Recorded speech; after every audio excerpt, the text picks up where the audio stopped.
Indonesia terbaikku. Untuk acara yang ketiga yaitu sambutan Ibu Kepala Sekolah. Kepada Ibu Kepala Sekolah Ibu Zuhaidah dipersilakan.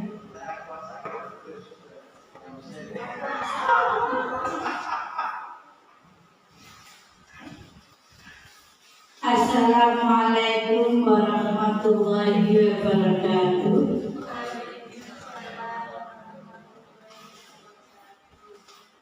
Yang saya hormati Bapak Ibu Dewan Guru AJN Pajangan. Alhamdulillah syukur senantiasa dipanjatkan kepada Allah karena kita diberikan oleh Allah nikmat berupa kesehatan dan kesempatan. Bapak Ibu sekalian yang saya hormati, di sini saya sebagai kepala sekolah SDN Pajangan sangat mendukung adanya program guru penggerak yang dicanangkan oleh Bapak Menteri Pendidikan Nasional, yaitu Bapak Nadiem Makarim. Di sini guru penggerak adalah pertama adalah tergerak hatinya, kemudian bergerak menggerakkan teman-teman komunitas belajarnya dan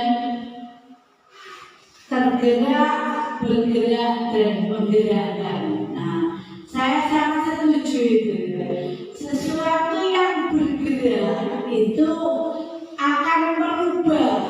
Jadi yang saya harapkan dengan adanya CGP, saya harapkan kepada guru saya, Bu Cici, menjadi calon penggerak di angkatan 10 ini bisa menerapkan apapun materi yang telah diperoleh ya, di modul 1 sampai modul 3 besok bisa diimplementasikan di SDN Pajangan ini dan bisa merubah SDN Pajangan ini merubah lebih baik pendidikan yang berpusat pada anak. Yang kedua, semoga Bu Cici ini menjadi inspirator bagi teman-teman yang belum mendaftarkan sebagai guru penggerak. Saya mohon kepada teman-teman yang belum segera mengikuti program guru penggerak karena manfaatnya sangat bagus sekali. Intinya apapun yang dilakukan oleh guru penggerak, saya sangat mendukung. Izinnya siratal mustaqim. Assalamualaikum warahmatullahi wabarakatuh.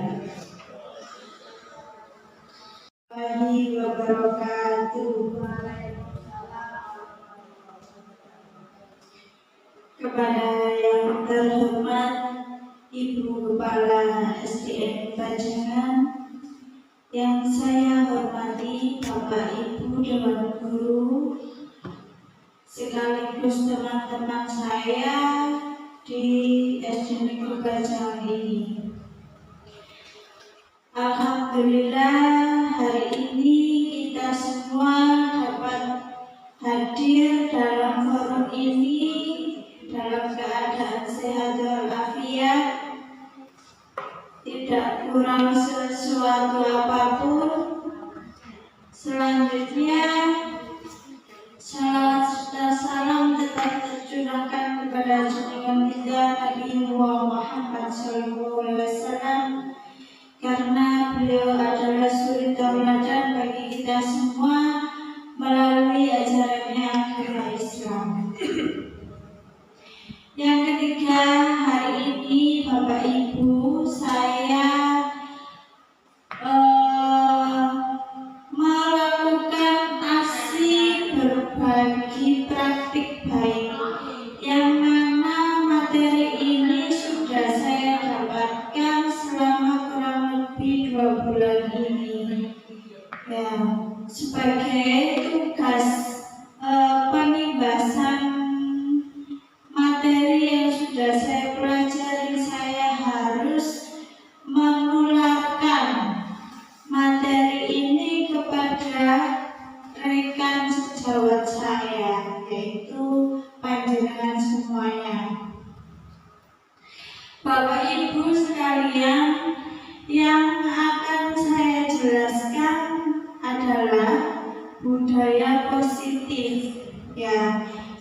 Sebelumnya mohon maaf, saya di sini tidak bermaksud untuk menggurui panjenengan sedaya, karena saya yakin teman-teman ini juga Bapak Ibu guru yang hebat, ya, yang sangat menginspirasi saya juga seperti itu.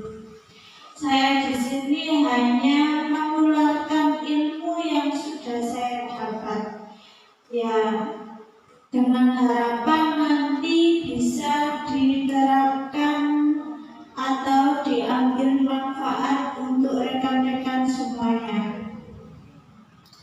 Yang pertama, Bapak Ibu, terkait budaya positif, hal yang pertama adalah perubahan paradigma belajar. Ya, menurut Ki Hajar Dewantara, filosofi pendidikan itu yang pertama adalah pendidikan itu adalah tempat-tempat persemaian benih-benih kebudayaan dalam masyarakat. Yang kedua, pendidikan dan kebudayaan adalah satu kesatuan dan pendidikan adalah fondasi pembentukan peradaban. Nah,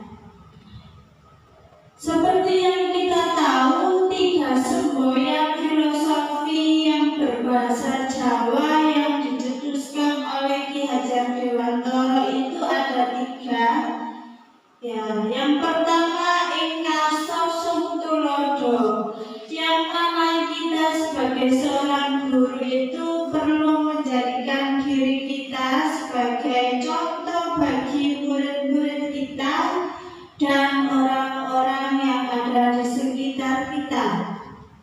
Yang kedua Madyo Mangunkarso, yaitu artinya sebagai seorang guru kita itu harus mampu memberikan semangat ketika di tengah-tengah murid kita tanpa terkecuali.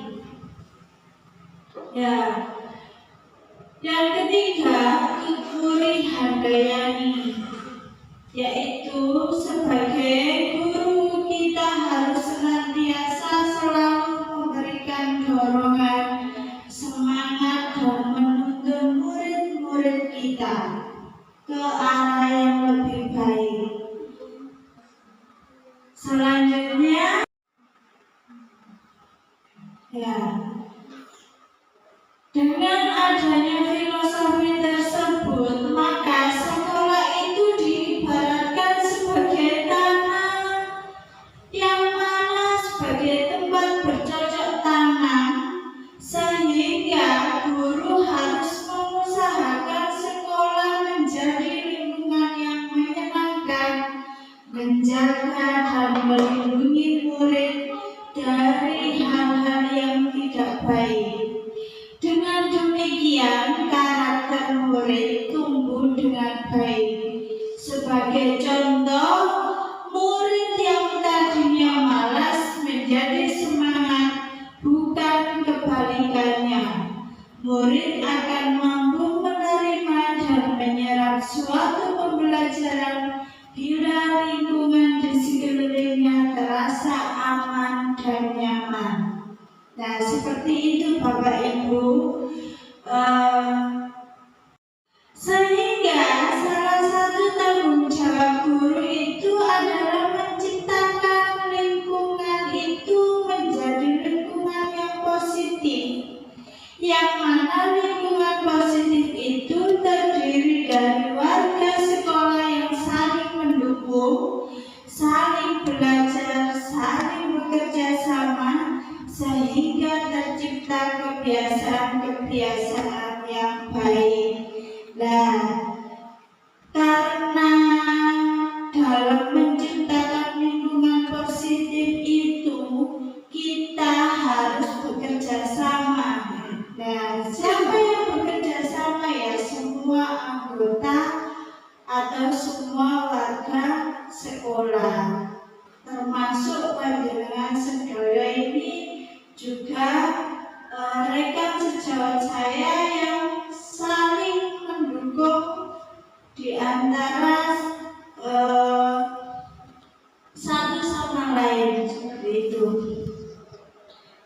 Selanjutnya,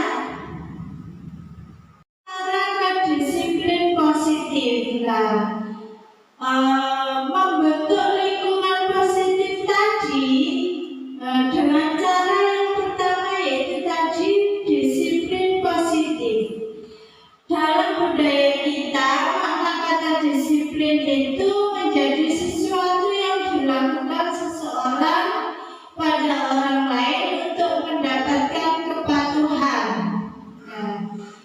Kita cenderung menghubungkan kata disiplin dengan ketidaknyamanan.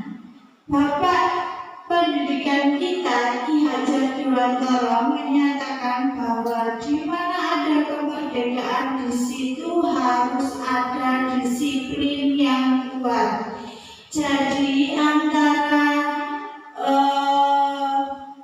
filosofi tadi itu ada kaitannya dengan disiplin positif ini, yang mana jika lingkungan positif itu terbentuk, maka di situ terdapat juga disiplin positif. Selanjutnya, sebagai pendidik, tujuan kita adalah menciptakan anak-anak yang memiliki disiplin diri, sehingga mereka bisa berperilaku dengan mengacu pada nilai-nilai kebajikan universal dan memiliki motivasi intrinsik bukan ekstrinsik, yang mana motivasi intrinsik itu timbul dari diri anak sendiri, bukan karena orang lain. Itu yang kita harapkan. Selanjutnya ke nilai-nilai kebajikan.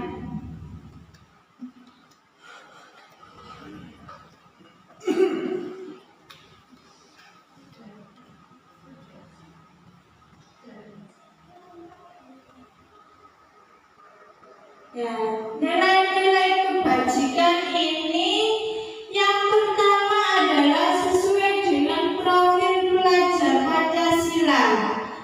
Yang kita tahu profil pelajar Pancasila itu ada beberapa poin. Yang pertama yaitu beriman pertama kepada Tuhan Yang Maha Esa dan berakhlak mulia, mandiri, bernalar kritis, berkepentingan global, bergotong royong dan kreatif. Selanjutnya adalah sikap murid yang kita inginkan melalui budaya positif itu tadi. Kita dapat menumbuhkan nilai-nilai kebajikan pada murid. Yang pertama yaitu melalui toleransi, rasa hormat, integritas, mandiri, menghargai, antusias, empati, keingintahuan, kreativitas, kerjasama, percaya diri, dan komitmen. Selanjutnya adalah 9 pilar.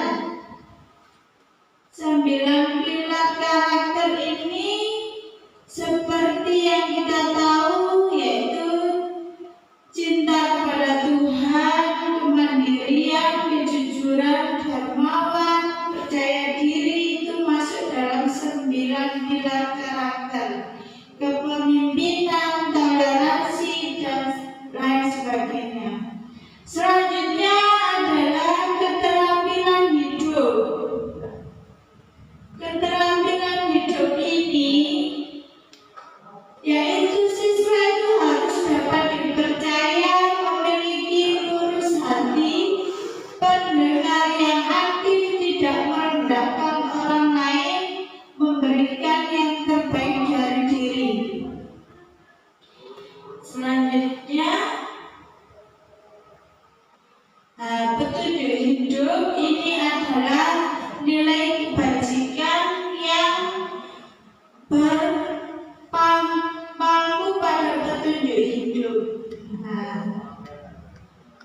peduli, penalaran, bekerja sama, dan lain-lain ini. Selanjutnya kita pada motivasi perilaku manusia. Di sini ada sebuah pendapat dari Gosen dalam bukunya Restructuring School Discipline, yaitu ada 3 motivasi atau dorongan dalam manusia itu melakukan sesuatu. Ada 3. Yang mana di sini disebutkan ada 3 motivasi perilaku manusia. Yang pertama adalah untuk menghindari hukuman atau ketidaknyamanan, yang mana misalnya kita melakukan atau mentaati peraturan itu karena takut nanti kena hukuman, misalnya pada murid kita seperti itu. Anak datang tepat waktu karena takut nanti dihukum. Nah, itu motivasi yang pertama, karena takut ada hukuman. Yang kedua, untuk mendapatkan imbalan atau penghargaan dari orang lain, misalnya dalam mengikuti perlombaan. Apa motivasinya? Ya, ingin mendapatkan penghargaan atau ingin mendapatkan suatu kepercayaan dari orang lain, seperti itu. Nah, itu contoh motivasi yang kedua. Yang ketiga adalah menjadi orang yang mereka inginkan dan menghargai diri sendiri dengan nilai-nilai yang mereka percaya.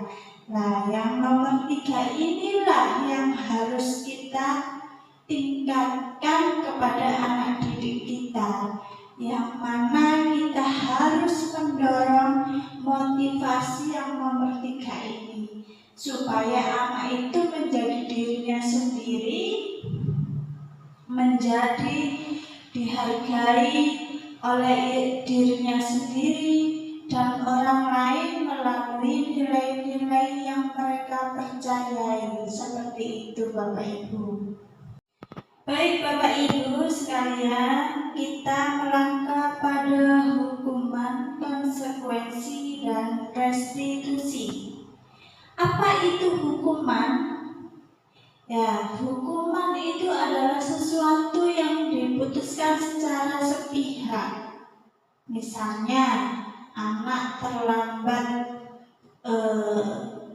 datang ke sekolah, langsung Bapak Ibu guru, sudah kamu itu terlambat, sekarang lari kamu 5 kali muter lapangan. Nah, itu berarti diputuskan guru secara sepihak.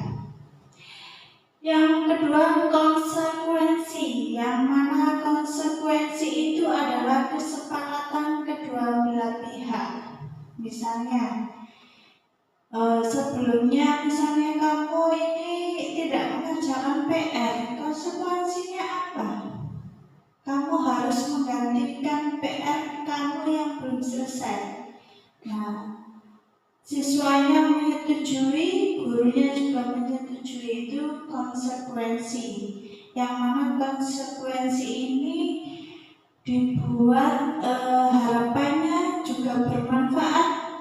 Apa yang sudah dilanggar itu tadi bisa menggantikannya.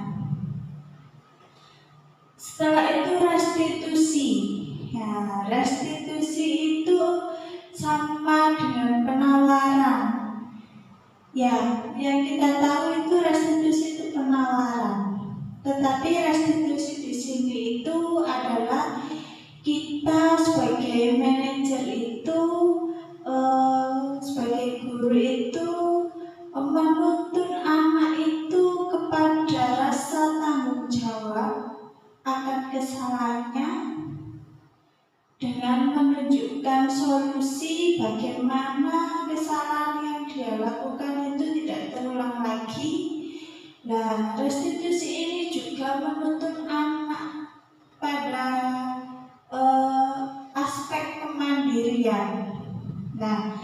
kita bisa buktikan pada perbedaan hukuman, konsekuensi, dan restitusi.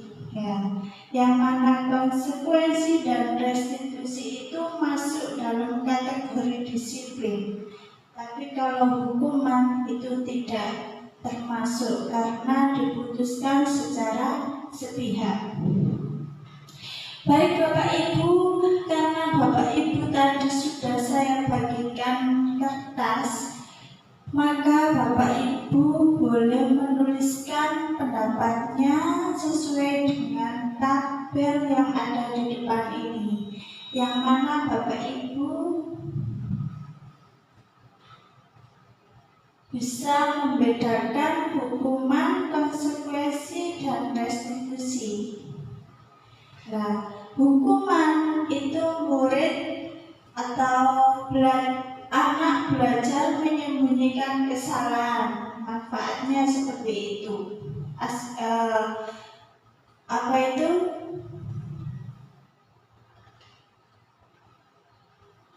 Hukuman itu efeknya kepada anak itu menyembunyikan kesalahannya. Artinya tidak jujur atau bohong. Yang kedua, konsekuensi itu efek kepada anak itu apa? Ya, anak belajar taat atau tertib dalam aturan. Yang restitusi bedanya adalah anak itu dapat memecahkan sebuah masalah dengan solusinya atau solusi yang dia lakukan itu apa yang cocok. Seperti itu. Yang kedua perbedaannya adalah pada hukuman itu negatif penguatannya. Kemudian kalau konsekuensi dan restitusi itu maknanya positif, yang mana restitusi itu dapat mengontrol dirinya sendiri.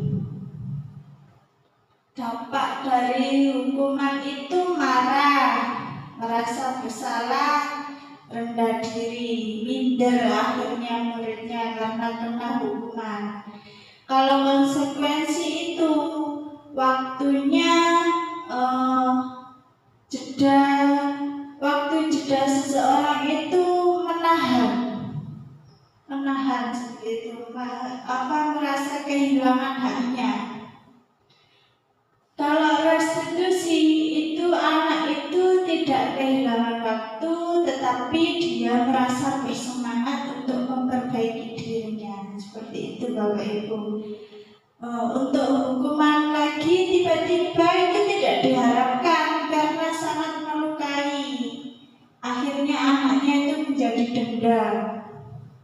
Kalau konsekuensi sudah diketahui dan masuk akal, bisa dipraktekkan oleh siswanya ini tadi. Kalau restitusi itu berupa undangan atau penawaran seperti itu, dipanggil, terus nanti ada proses kolaborasi antara siswa yang bersalah ini dengan gurunya, seperti itu. Nah, Bapak Ibu sekalian, sekarang kita menuju kepada pernyataan-pernyataan berikut ini. Coba Bapak Ibu gali atau telaah, ini termasuk hukuman atau konsekuensi. Bapak Ibu nanti bisa ditulis di kertas dulu atau di buku catatannya, ini tuh termasuk hukuman atau konsekuensi. Pernyataan yang pertama adalah mencatat 100 kali di dalam buku kalimat. Saya tidak akan terlambat lagi karena terlambat ke sekolah. termasuk hukuman atau konsekuensi. Silakan dipilih salah satu Bapak Ibu. Lari mengelilingi lapangan basket 2 kali karena terlambat hadir di sekolah. Yang ketiga, membersihkan coretan yang dibuatnya di meja tulis. Murid diminta untuk push up 15 kali karena tidak menggunakan masker ke sekolah. Nah, termasuk hukuman atau konsekuensi. Pilih salah satu Bapak Ibu. Selanjutnya, menggantikan kertas tugas teman yang telah dicoret-coret. Manakah yang termasuk hukuman atau konsekuensi? Selanjutnya, berjemur di lapangan basket pukul 12 siang karena mengobrol dengan teman. Selanjutnya, murid diminta bertelanjang kaki sepanjang hari karena tidak menggunakan sepatu warna hitam sesuai peraturan sekolah. Saya yakin Bapak Ibu sudah tahu ya kalau itu hukuman atau konsekuensi. Silakan dicatat Bapak Ibu. Nah, ini lanjutannya yang tadi Bapak Ibu bisa dituliskan hukuman atau konsekuensi. Kita nanti telah bersama-sama. Membersihkan tumpahan air di meja tulis karena tersenggol pada saat belajar. Hukuman atau konsekuensi? Iya, betul. Ya, konsekuensi ya. Kehilangan 10 menit jam istirahat untuk mengerjakan tugas karena terlambat datang dan tertinggal pelajaran selama 10 menit. Duduk di bangku di pinggir lapangan pada jam istirahat, tidak diizinkan bermain oleh guru piket karena mencederai teman saat bermain di lapangan.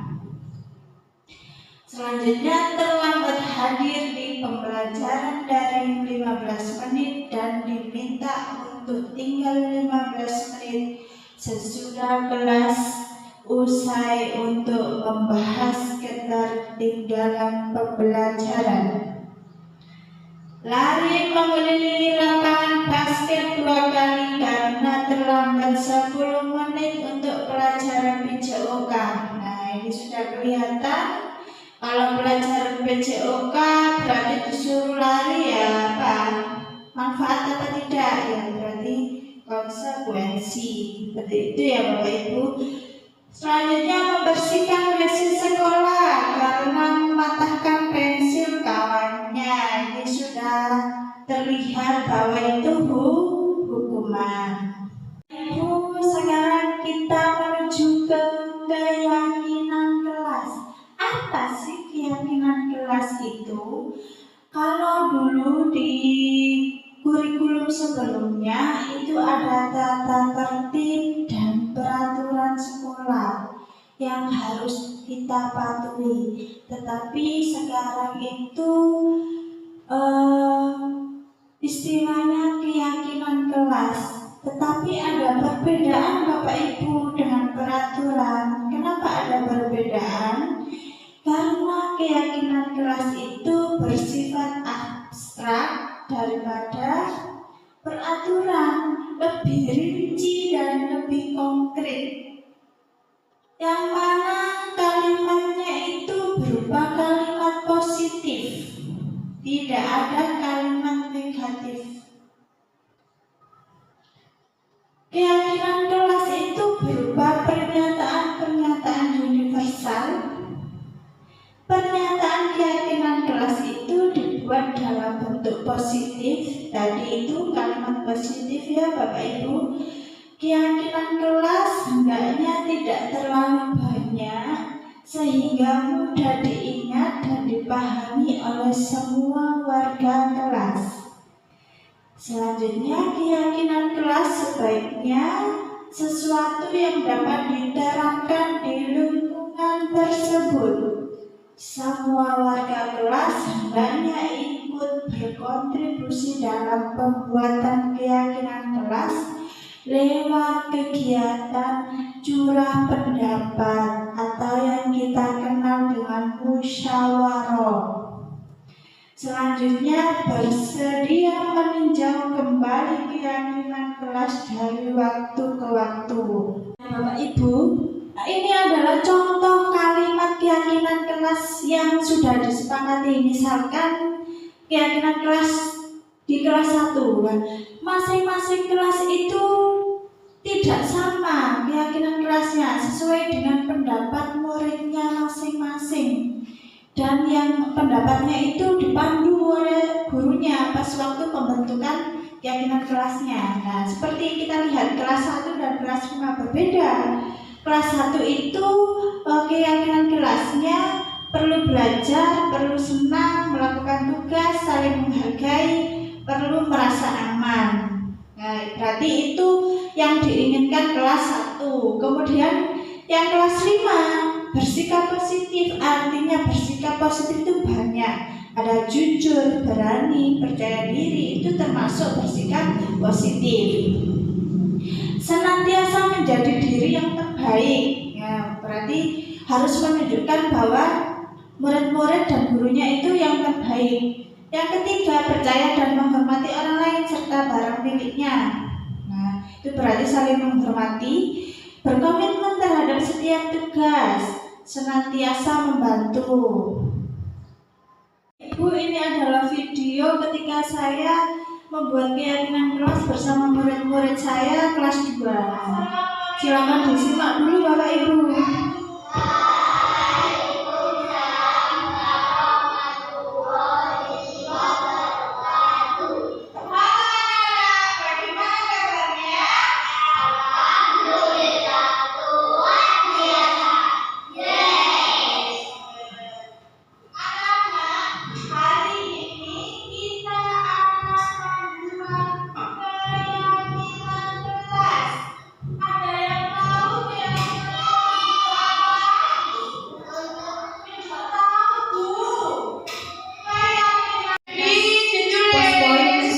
Bapak Ibu, Ayo dituliskan satu.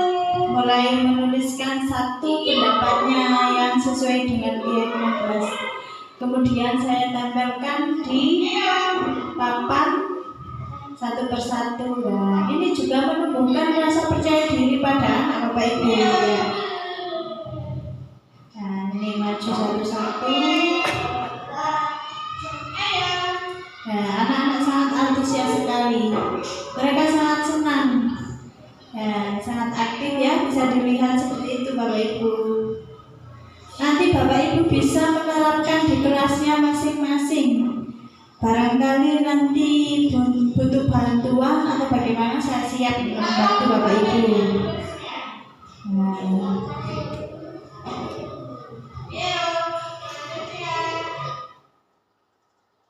Kemudian saya menuliskan mereka pendapatnya anak-anak itu ke papan yang ada di sampingnya. Itu saya rekap pendapat anak-anak apa saja. Saya tuliskan. Kemudian anak-anak saya suruh kasih cat jempol, lalu kemudian dikasih namanya, karena anak kelas 2 kan belum bisa membuat tanda tangan ya, seperti itu Bapak Ibu ya.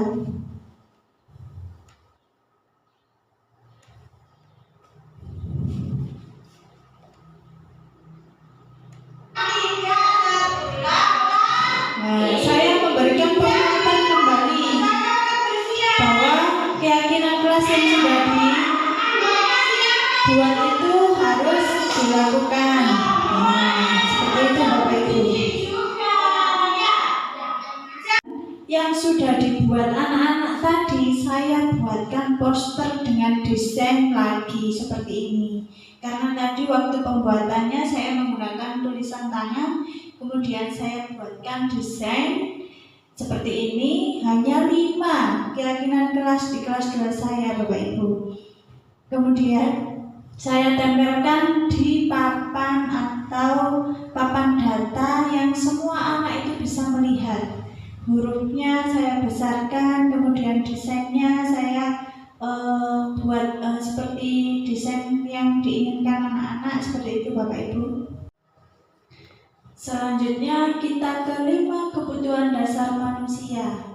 Kenapa sih kita itu membuat keyakinan kelas? Ya ini dalam rangka memenuhi kebutuhan dasar manusia. Yang mana 5 kebutuhan dasar manusia ini, yang pertama adalah bertahan hidup, yang kedua adalah kasih sayang dan rasa diterima, kemudian kebebasan, kesenangan, dan penguasaan. 5 kebutuhan dasar ini saling melengkapi satu sama lain. Tidak mungkin salah satu saja yang dilengkapi kemudian yang lain tidak dipenuhi. Itu nantinya tidak seimbang Bapak Ibu. Jadi 5 kebutuhan dasar ini harus kita penuhi. Nah, dalam rangka memenuhi kebutuhan ini, lewat apa ya? Lewat keyakinan kelas itu tadi, supaya anak-anak merasa tidak dipaksa atau merasa ada keterpaksaan seperti itu. Kataan atau kalimat yang bisa mencerminkan bahwa ini itu masuk dalam kebutuhan apa? Nah, yang pertama ada ibu guru bilang aku tidak boleh bersenandung sewaktu pengajaran. Kita ke restitusi dalam 5 posisi kontrol. Bapak Ibu nanti bisa merefleksikan dirinya. Selama ini kita itu dalam posisi yang mana? Ya, yang pertama ada posisi penghukum. Yang mana penghukum ini biasanya kalau berbicara itu nada suaranya tinggi, dengan bahasa tubuhnya itu mata melotot dan jari menunjuk-nunjuk menghardik. Itu umumnya seperti itu. Yang kedua, pembuat merasa bersalah. Yang mana pembuat merasa bersalah ini biasanya nada suaranya memelas, halus, sedih, bahasa tubuhnya merapat, pada anak itu lesu. Misalnya seperti, ya Allah lele kok sampean mana sing melanggar aturan. Nah, itu biasanya terus anak itu merasa bersalah. Berarti posisi kita membuat merasa bersalah ya. Selanjutnya sebagai teman. Nah, teman ini biasanya itu ramah, akrab, suka bercanda, nadanya pun suaranya seperti temannya, seperti itu, membawa keakraban. Yang keempat adalah sebagai pemantau, yang mana pemantau ini seperti pengawas. Kamu sudah berapa kali melakukan kesalahan ini? Nah, itu biasanya pengawas. Nada suaranya datar, bahasa tubuhnya yang formal. Coba kamu sudah berapa kali ya tidak memakai sepatu? Nah, itu sebagai pemantau. Yang terakhir adalah manajer, yang mana posisi manajer ini inilah yang harus kita terapkan pada anak-anak. Kita posisinya harus sebagai manajer, yang mana manajer itu nada suaranya tulus dari hati, bahasa tubuhnya juga tidak kaku, mendekat dengan murid dengan tujuan menuntun murid untuk bertanggung jawab. Ya. Di sini ada segitiga restitusi, yang mana segitiga restitusi ini harus kita terapkan pada anak-anak ketika ada masalah atau pelanggaran yang dilakukan anak. Nah, kita posisinya sebagai manajer, bagaimana menyelesaikannya? Yaitu dengan cara menggunakan segitiga restitusi ini atau pendekatan segitiga restitusi, yang mana menstabilkan identitas, yang kedua memvalidasi tindakan yang salah, yang ketiga menanyakan keyakinan. Menstabilkan identitas itu bagaimana? Nah, kenapa kamu dipanggil di sini? Sudah tahu apa belum? Nah, itu menstabilkan identitas. Kemudian validasi tindakan. Benar kamu melakukan kesalahan ini, benar kamu tidak menggunakan atribut lengkap, misalnya seperti itu Bapak Ibu. Terus kemudian menanyakan keyakinan kelasnya itu bagaimana? siswa kita itu bagaimana mengingatkan seperti itu, sehingga nanti anak itu bisa tahu, oh iya saya ini sudah melakukan pelanggaran, apa yang harus saya lakukan. Nah, tujuan segitiga restitusi itu menuntun anak untuk mencari solusinya supaya dia tidak melanggar kesalahan lagi. Ini contoh segitiga restitusi saat saya melakukan pada murid saya, yaitu kelas 2 ini. Fatir ini tidak mengikuti pramuka tanpa izin. Validasinya itu atau menstabilkannya itu dengan melalui pertanyaan-pertanyaan.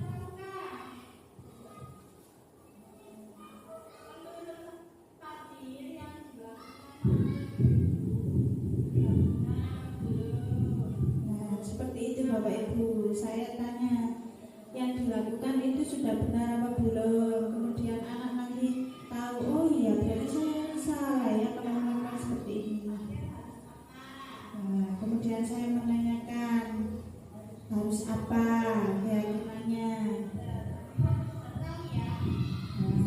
Kemudian anaknya sudah tahu besok caranya supaya tidak terulang lagi itu harus apa, seperti itu. Jadi anak menemukan solusinya.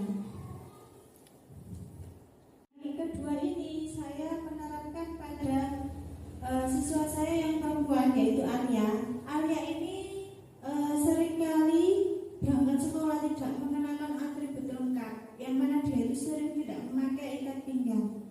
Kemudian saya juga menerapkan segitiga restitusi itu. Nah, alhamdulillah kedua murid saya ini yang saya terapkan dengan pendekatan segitiga restitusi itu efeknya sangat bagus. Anak mulai menyadari kesalahannya dan dia tidak mengulangi dengan menemukan solusinya, dan dia tidak merasa ketakutan karena melanggar kesalahan. Seperti itu Bapak Ibu. Terima kasih atas waktunya untuk sesi pertanyaan ini. Saya menanyakan ke Bu Cici, bagaimana cara mengatasi anak yang malas dalam belajar di sekolah. Terima kasih. Ya baik, terima kasih atas pertanyaannya. Pak Frida tadi bertanya bagaimana cara mengatasi anak yang malas belajar di sekolah. Begitu ya Pak Frida ya? Ya. Yang sebagai manajer, nah kita sebagai guru harus memposisikan kita sebagai manajer. Yang mana manajer ini menggunakan restitusi segitiga kontrol, ya. Menggunakan 3 langkah restitusi itu tadi. Yang pertama, menstabilkan. Kita bertanya dulu, kenapa kok malas belajar itu kenapa? Kita menggali dulu. Mungkin dia itu ketika di rumah itu ada beban yang bergejolak atau bagaimana, kita kan tidak tahu. Kita menggali dulu. Terus kemudian yang kedua, kita tanya, pembelajaran yang membuat sampai senang itu seperti apa? Barangkali Bapak Ibu itu nanti bisa memenuhi pembelajaran yang sampai pengen itu kepiye, seperti itu. Terus misalkan anak itu tidak menjawab, mungkinkah sampean ini jika diajak Bapak Ibu dan guru ini seperti ini maukah? Misalkan kok anak itu tertarik, berarti pembelajaran yang seperti itulah yang diinginkan oleh siswa tersebut. Kemudian kita mengingatkan keyakinan kelas kita bahwa kita harus bersikap disiplin. Artinya disiplin itu mengikuti semua proses pembelajaran yang ada di kelas kita.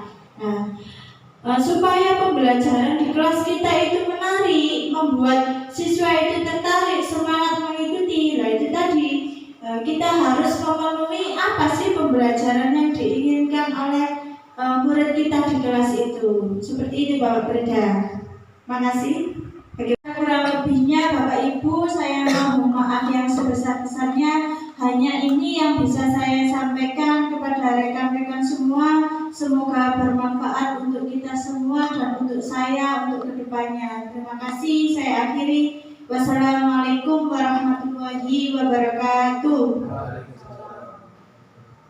Sekalian, setelah mendengarkan paparan dari materi untuk budaya positif, saya menyimpulkan bahwa budaya positif itu penting diterapkan di sekolah. Dan yang kedua, penerapan restitusi dengan 5 kontrol tadi, kontrol yang kelima yang pas, yang patut, yang cocok diterapkan di sekolah ini, karena di posisi kontrol manajer itu dapat menumbuhkan anak dengan kesadarannya dia bisa memperbaiki atas kesalahan yang dibuatnya. Itu kesimpulan yang saya buat, semoga bisa diterapkan. Assalamualaikum warahmatullahi wabarakatuh.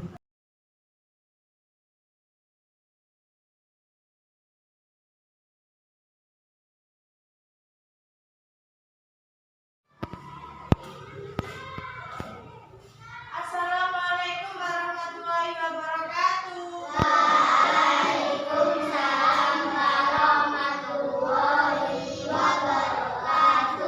Halo anak-anak, bagaimana kabarnya?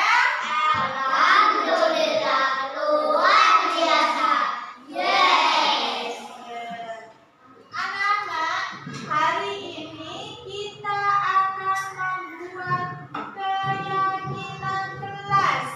Ada yang tahu keyakinan kelas itu apa? Tidak tahu, Bu. Keyakinan kelas itu adalah sama seperti peraturan yang harus kita patuhi, atau sama dengan janji yang sudah kita sepakati harus kita harus kita lakukan. Berarti keyakinan kelas itu apa? Ya, kesepakatan yang kita buat, dan kita harus menjalankan itu dengan baik. Gimana ya cara membuat keyakinan kelas itu? Ya, kita harus mengutarakan pendapat kita. Anak-anak menginginkan kelas kita yang seperti apa? Yang baik itu yang bagaimana? Anak-anak harus apa? Dibersihkan. Berarti anak-anak harus apa? Menjaga kebersihan. Hai, kalau berbicara dengan teman bagaimana?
sudah menulis? Ya, ayo Nas, dituliskan satu keyakinan. Sandy, ditulis. Ayo, dituliskan satu.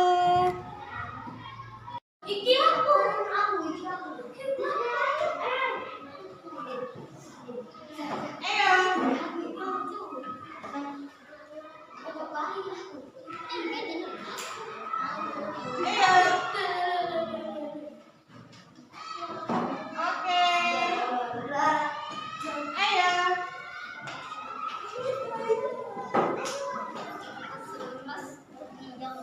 Ayo.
Anjir. Aku capres nomor 1.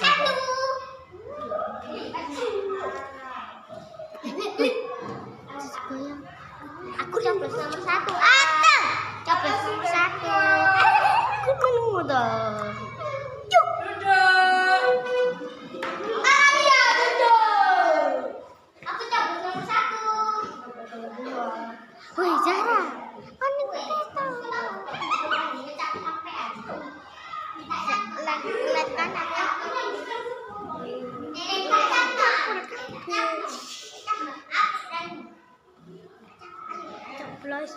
coplos.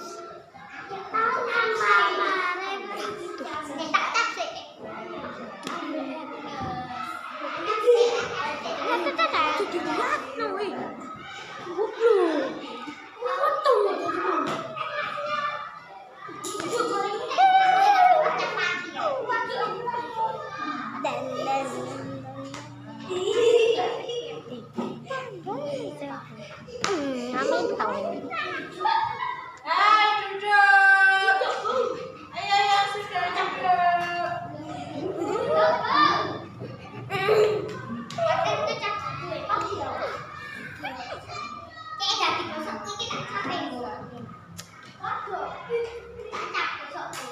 Bila sini